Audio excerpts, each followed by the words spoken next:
cyber secure consultation support platform trying to achieve true confidentiality. But Sophia, we'll start with you as you have the mic. Please do a quick and short introduction of yourself and what you're about. So my name's Sophia. I actually live in Cheltenham, but I am originally from Devon. I'm a strategic threat intelligence lead in industry, co-founder of Security Queens, and admin for the Ladies of Cheltenham Hacking Society. Brilliant. Tom. Hi, my name's Tom Langford, and I'm the sole founder of an internet group called Host Unknown. Hi everyone, Gary Cox. I work for Infoblox, who are a DNS security specialist, and happy to be here. And I'm Matt Broomhall. I'm the Chief Information Security Officer for a financial services firm in the City of London. Great, thank you. So hopefully we've got a little bit of a broad sort of panel here with slightly different perspectives, and that's what we want to really draw out on some of these issues. And we had a meeting beforehand going, okay, what do we want to myth bust? There's 1,000 things we could do, but we've chosen 3 that we really want to focus in on. And our start point for today is to talk about certs and quals, right? Where are they useful? How are they useful? Indeed, are they actually useful? Are they useful to the organization? Are they useful to the individual? So let's just start with a very simple question for the panelists, and you've got it, so you can go first. Do they provide good guidance to a person's competence? I think they give good guidance to a person's capacity to learn more than necessarily their competence. So I would say practical experience trumps certifications. I don't know if that's controversial. So I would agree entirely with that. So, I mean, I've been a proud holder of my CISP since 2016. But I mean, one of the things that really kind of annoyed me when I was going through that was you kind of had to learn the material and pass what was in the study guide as opposed to perhaps what was in the real world. So to your point, I think there's book learn, and that's fine. That proves the ability to learn, but it's not necessarily the same as practical. So it's definitely a balance. But I mean, I think it is useful. It's a measure of a person, but it's not a sole measure of a person. Yeah, certifications are as useful as, say, a degree or something like that. You know, they show you can learn, that you can synthesize content, etc. But anybody who hires you solely on the basis of your degree, the name of your degree or the score on your degree is solely lacking when it comes to trying to work out who you are and what you're able to give to an organisation. So they're good, they're great, and they show a sense of commitment. But outside of that, technical skills, hard skills, and you can teach those at any point in somebody's career. You should be looking at passion, values, commitment, etc. Yep, just to kind of add to that all, obviously I'm still quite early on in my career, and actually achieving these certifications has helped kind of demonstrate that knowledge when you're so early on. It's a few letters on a piece of paper, but when you're trying to get through that first door, it really does help. But absolutely, it's not just about the technical skills or the syllabus of that exam, but it's the soft skills, the interpersonal skills as well, that could also help within that journey trying to break into the security industry. Brilliant, thanks. So you sort of answered the second question we were going to go into, so I'm going to tweak it a little bit. Instead of asking, are they really relevant to the day job, which you largely implied they're not, but how could they or how should they be relevant to the day job? Let's start with that instead. Sophia? So the particular certification I have, so I've got CREST Certified Threat Intelligence Manager, which is an absolute mouthful, and I'm not really sure what it means, but it is something that is required for certain types of work. It is a great way to kind of baseline the level of competence to deliver that type of work. So in that sense, I do think it's quite key to some parts of cyber and some sort of niche areas of delivery. Yeah, I don't think they're ever relevant because the exams and the certification bodies renew them about every, 5-10 years, something like that, and the industry changes weekly.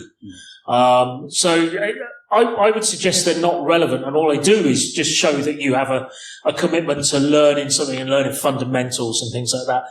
In the same way that the degree that I did in 1990 is not relevant anymore. In fact, I never even used the degree for what it was meant in the first place. So it's kind of like they are useful. They're indicators and nothing else. So if it's at the forefront of of the reason for somebody interviewing you, you need to question if you want to be interviewed by them. So as a hiring manager, if someone turns up and they've got CISP, CISM, any of the qualifications, my follow-up question is normally, and how are you involved in those communities? So if someone has CISSP or CCSP or something like that, I would always say, do you attend the chapter meetings? Have you ever spoken at chapter meetings? Have you been to some of them? Have you been? Well, yeah, I have. I have. But I mean, outside of that, there are great communities. I mean, B-Sides is one of those, right? But I think the certification, I think you're hearing it consistently from all of us, is the starting point on a journey. How you follow up with that, how you continue to learn beyond that, is more important. Yeah, I think that's right. And no certification will get you a job, but sometimes not having a certification, you might not get an interview. So there are certainly some jobs, I'm thinking of some of the more advanced red team jobs, that you cannot get an interview without a certain level of certification. So I would say that as long as you go for a certification with a purpose, I want that advanced red team job and therefore I'm going to get this certification. Or maybe you're not job hunting. Maybe you work for a firm and you're about to go for ISO 27001 certification and you decide to go for the ISO 27001 audit certification as preparation for that process. So certification with a purpose is I think, really helpful, but definitely don't think it will ever get you a job. It can only stop you from being filtered out of an interview that requires it. For my part, as a hiring manager, I try to never say that any certification is required. I only ever put it as preferred, because I would hate the idea that I'm filtering out a really good candidate for my role just because I've said this certification is required. I'd much rather hire that good candidate and then pay for that certification if it's something that they really wanted. Can I just jump in as well? I just want to pick up on the community aspect here. Coming to events like this, and in fact even volunteering for events like this, I think is something that is potentially far more important for any decent hiring manager out there, because it's showing a commitment to the community and the craft, in inverted commas. It's rare that I see people who are really good at their role who are not involved at some level in the community. I mean, even the whole concept of open source is about being involved in a larger community for the greater good. So getting into these events, even if it means you're doing something that is not your skill set, even if you're the photographer or the just handing out badges or whatever, the fact that you are out there and getting involved is far more important. That's a really interesting insight, and you're all qualified now. Well done. Well, no, only if you've got a blue shirt on. Well, that's true. Yes. Get one of these next time. You'll be good. Brilliant. I think we've probably covered that one, because I think we were going to go into a couple of other areas, but I think we've kind of done that one quite well. I'd just be interested, is there any questions or challenges from the audience here before we move on to our sort of next topic area? Any questions around that particular topic? Yes, sir, over there. Do you see any value of any certification that requires continual learning after gaining certification? Yeah, I'd say continual learning through practical application is way more important than the initial certification. The same as any profession, I think, really. Imagine a doctor. You come out of medical school. Would you rather be operated on by the person straight out of medical school or someone who's done lots of successful heart operations? I think the question was slightly different. Okay. The question was, is there more value to a qualification that has a continual learning component to it? Yes. Yes. But they all do. They all do, right? Because CPDs and, that god-awful exercise you have to do every 12 months of typing in all of the conferences you've gone to and all that sort of thing. Yeah. That's kind of a demonstration of that continual improvement and that continual education. Commitment to the craft. Yeah.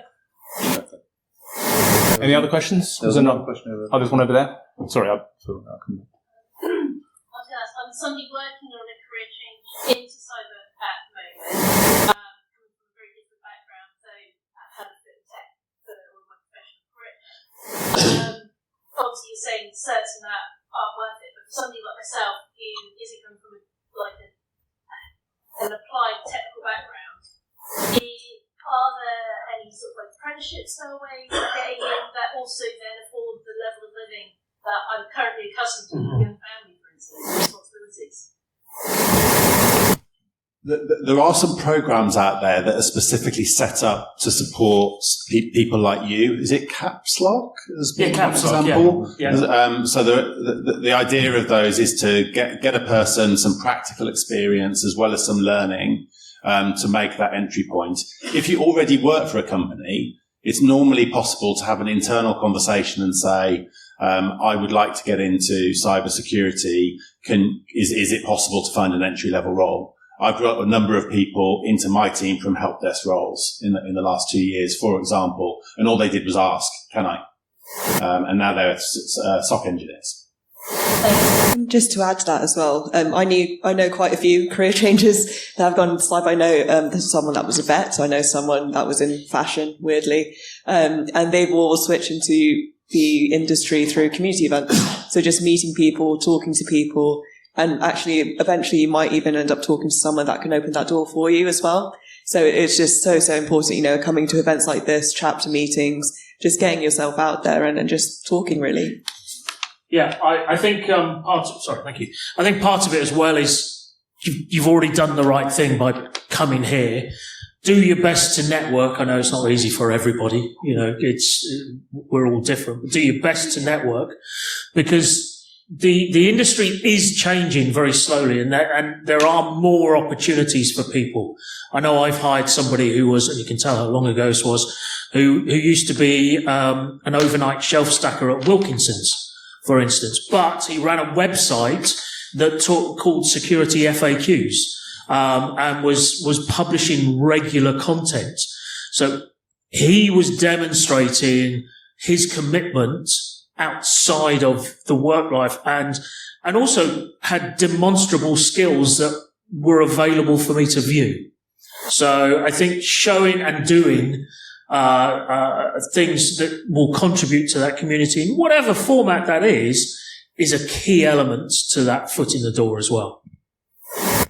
Brilliant. Thanks very much. Sorry, I was just going to. I was just going to quickly add and say, Tom isn't alone in that one.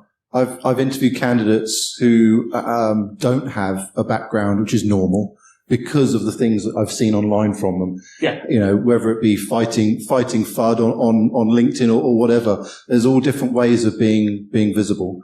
I think the other thing you said at the start of your question, we didn't see value in certs. I think we do, but it's just that it's not the be all and end all. It's not the value that the organisations tell you it is. Yes. Brilliant. Thanks, guys. I'm going to move on to the next topic, if that's okay. So one of the things that I think we all struggle with within our organisations is making sure that those that are responsible know that they are and not being held accountable inappropriately. So one of the things I'd like to ask the panel is, when the IT team is held responsible, how do we push back or engage the organisation to broaden their perspective and have a better understanding of where the organisation's responsibility is as opposed to the people at the front line who are doing the doing, who often get, should we say, pointed at inappropriately? That feels like a CISO question. Straight to the CISO. Could have gone either way. Yeah. So this is a big and sort of long-running question. So first of all, the CISO is always accountable but everyone in the organisation bears some responsibility. And getting people to understand that is indeed part of this job. So it could be at the lowest level of detail. It's making sure that everyone in the organisation can recognise phishing and knows that the correct response is to report it, even if they've clicked, even if they've given up their creds. And so that's a cultural piece to focus on. But then throughout the business, making sure that line managers and more senior people understand that they set the tone for the culture of security in their departments. And the way I explain it that sometimes works, not always, but sometimes does, is to compare it to some of the other functions that are also like that. So HR is a good example that everyone understands. HR is about people, but everyone is responsible for line managing people, leading people, performance managing people. HR is a helper in that in many ways. They provide the policies, the procedures, but as a line manager, I'm responsible for my people. Similarly, for the business leaders, they are responsible for the security culture in their particular department. And explaining it like that sometimes works. Yep, love that. I mean, I think, security is everyone's responsibility. Technical controls, fine, put that with the technical teams, but every single employee should have a responsibility to be mindful, be aware. Now everyone gets distracted by their day job. That's human nature. So I think how those policies are implemented, how the training is done is important. How that culture is established is critical. But ultimately, every one of us should take a degree of ownership and accountability for security. Yeah, from what Matt said about the CISO is always accountable, it's absolutely right. And that's why CISO stands for career is so over. But, but we need to remember that security, not wishing to try and rehash what everybody said, but security is a culture. And I think the culture element of the education awareness campaign is so important, and it can only come from the top. The no blame culture, for instance, I've known organisations that will happily fire people for admitting that they made a mistake and sent a contact list to somebody, and then the word went round and we never got any more notifications of security incidents from that country again. Which is a bit of a problem when you're operating in a number of different countries. So it should never just be IT's fault or an individual's fault. Yes, there are elements of, of control failures and all that sort of thing. But, I mentioned NASA in a talk earlier. NASA has this thing of asking the question why 9 times, in order to get to the bottom of something. So, if we did that a little bit more, we'd understand that it was never really down to one individual or one team that something went wrong. There's a whole range of reasons why, and that's why culture is far more important. Yeah, I absolutely agree. And just to add to that, I think it's rebranding security as not the chore. It's not really helped by the FUD sort of, I guess, blasted out by the media as well. It's costing us millions. It's causing everyone a headache. No one really wants to know about it or take it on as their responsibility. So going back to building that culture, embracing the human element as well, because, most of the time behind the computer is a human and they are the ones interacting and unfortunately clicking the links or giving out those details. So making sure we're tailoring those campaigns to focus on that psychology too. I think one other thing to add to that is I think one of the reasons why the question is even posed in the first place is, where does the blame lie?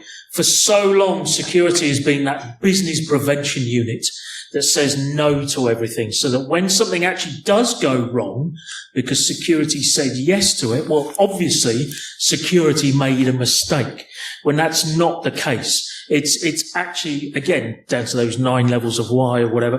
It's actually a far broader problem than just one group said yes to something. The type of exercise that can really bring it to life for organisations is really well done red teaming as well. I used to work for a oil company, and the refineries that refine the oil were thought to be impregnable.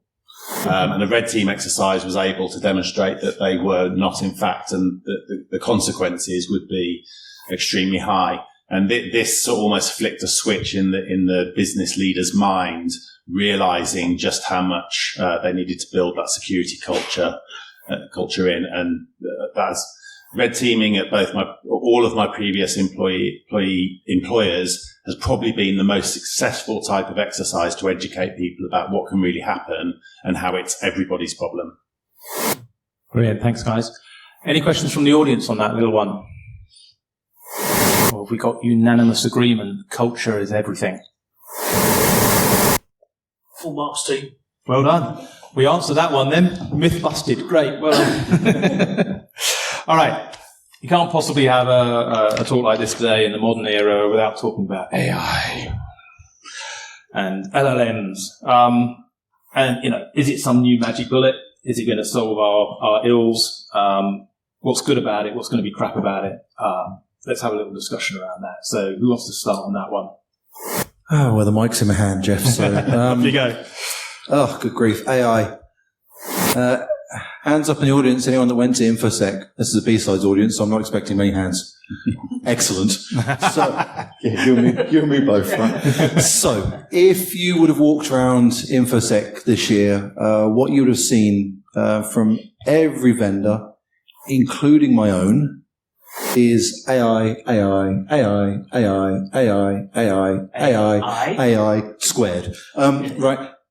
And I think the problem with that, and it's an industry problem, is if everyone is saying the same, then how are we differentiated, right? Which is that's a vendor problem. That's not a you problem. So Jeff's question was, can AI help or hinder? Where do we go with it, right? So what's the new world look like? Right? Yeah, I think AI in its many flavors, whether that is LLMs or anything in between, right? Machine learning, whatever. Yes, it can help. If it can take a repetitive task away from a human and provide a consolidated data set that they can work with in a faster, more efficient manner, yes, it can help. But it can also hinder, because we're not the only ones using AI, right? So are the bad actors. So for every gain that we make, so do they. So taking two steps forward here before someone else has to answer, but it's not going to take away any of your jobs. I don't believe it is anyway. Human in the middle still needs to be there. I mean, I, for one, welcome our future robot overlords to the point where I've even started saying please and thank you to Siri every day, just in case. But I think, like Thanos, AI is going to be an inevitability for us. It's going to become a part of our life. In fact, and it already has. In fact, 2013 was pretty much the year of AI with ChatGPT and all that sort of coming out. Everybody literally, when the Daily Mail's talking about it, it's kind of entered into everything. What it's going to allow us as security professionals to do is to operate at scale and take the drudgery out. At least for the foreseeable future anyway. Who knows what kind of change is going to happen around the corner. I mean, we've been talking about quantum for about the last 10 years, and that's going to go make everything change, AI included. So, but right now it's about scale and drudgery.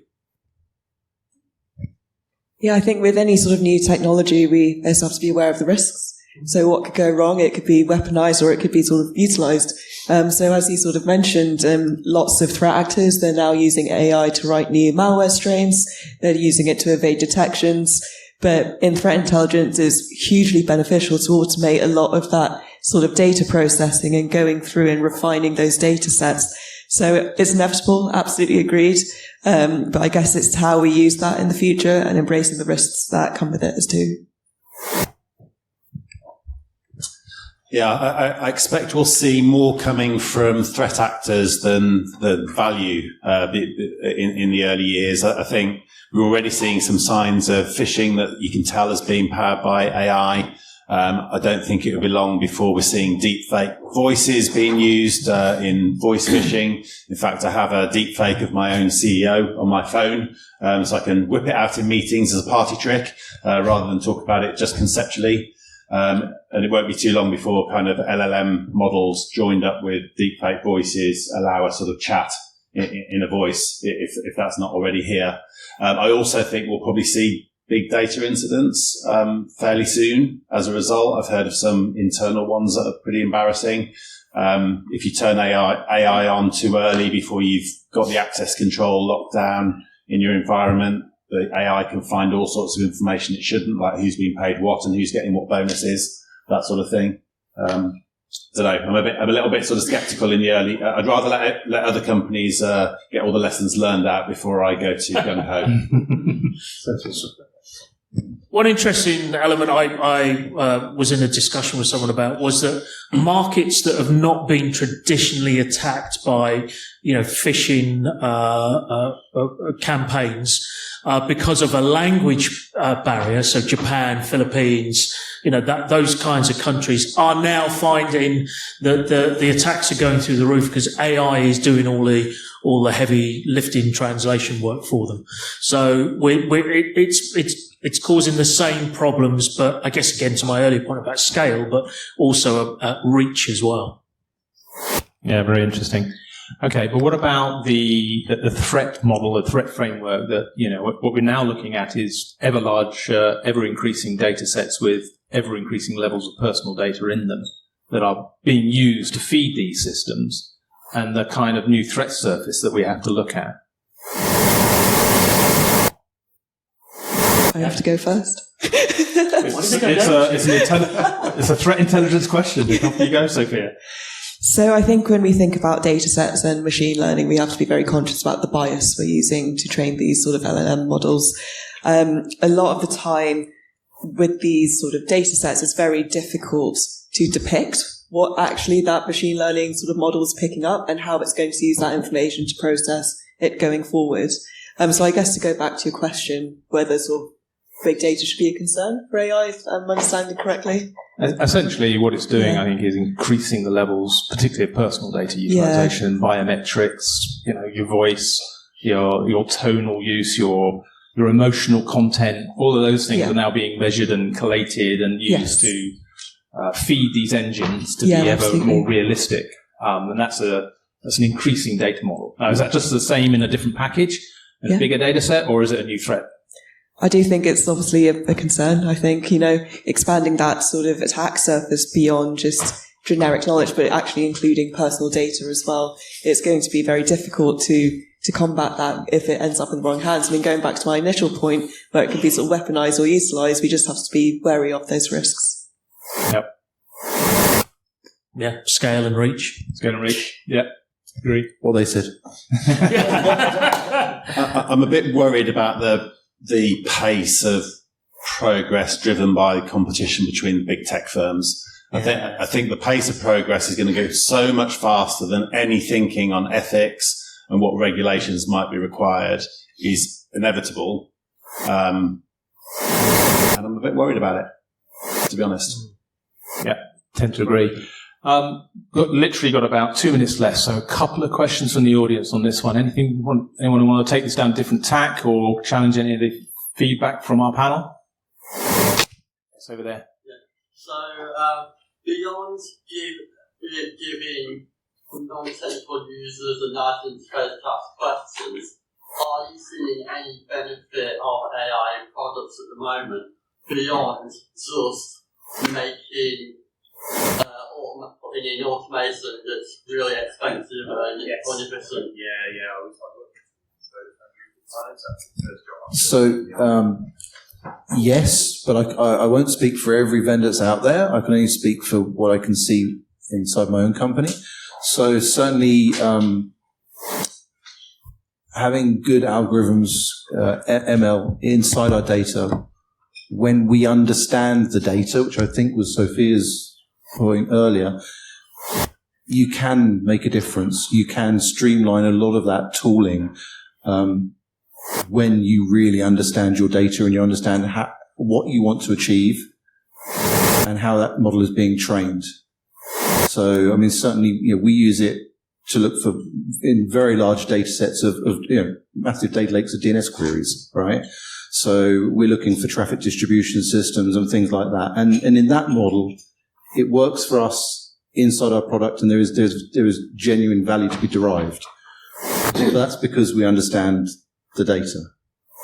So I think that's, again, I can only answer from my own perspective. I'm not going to comment on what other vendors do, but maybe these guys can. Anyone? No, I think they don't want to. We're done. They don't want to. So I'll be honest. I'm conscious of time. I think we're at time. Yes. Yeah. Brilliant. Okay. Well, just leaves me now to thank our panelists. Thank you very much. Useful and educational talk. Hope you found it good as well.